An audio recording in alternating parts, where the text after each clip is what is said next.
My name is Alan McBride and I'm one of the countryside rangers here at Mugdock Country Park, and I've been here for 26 years. So red squirrels were first sighted here about 5 or 6 years ago, and the major place to see them is Gallow Hill, which is fairly close to the visitor centre, less than a 5-minute walk.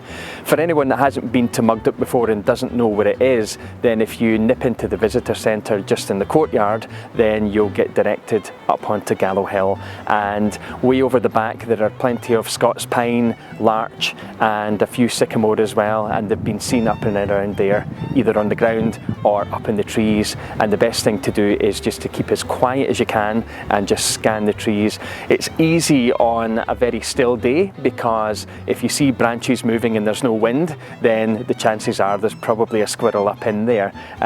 On a windy day, a bit like today, maybe a bit less so. They tend to coorie in and just keep away from the cold wind at this time of year.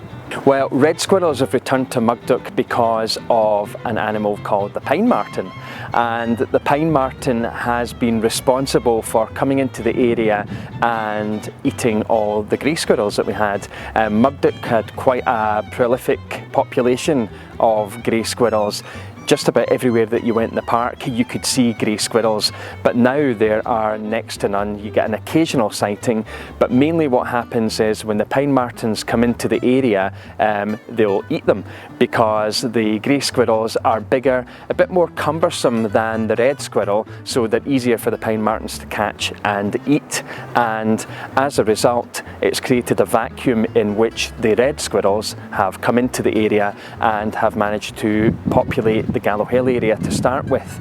They are starting to spread beyond there, but certainly coming to the park, that's one of the best places to see them.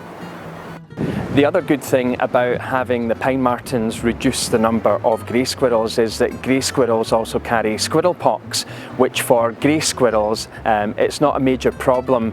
They carry it, but there's no studies where it shows that there's any significant threat to them, whereas it's deadly to the red squirrels. The first Pine Marten record that we have was in Mugdock Wood, and that was around 2008, but it's taken at least until about 6 years ago for us to start really seeing red squirrels round about the area.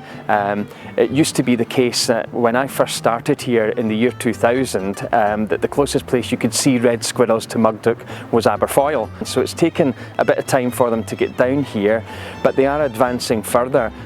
It's clear that the Pine Martens are advancing down into Bear's Den and Mulgai, because we've had reports from locals that they've had them in the gardens, and red squirrels have now been seen round about the woodlands in the Mulgai Reservoir area. Pine Martens themselves were hunted almost to extinction in the UK because many estates saw them as a pest and a problem, because they did predate on things like pheasants and different things that estates would have to help them keep their livelihood. And it wasn't until 1930 that the law came into effect that it was illegal to actually kill a Pine Marten. So from that point on, there's been a slow advance in them building up their population again. Visitors have been getting excited. We do know that there are visitors that have specifically come to Mugdock that have heard through word of mouth that there are red squirrels here. Sometimes it's a hit and seeing them, sometimes it's a miss. It really just depends on the weather.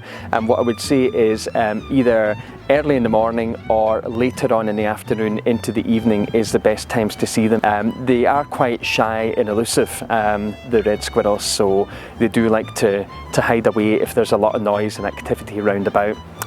And it's the same with the Pine Martens as well.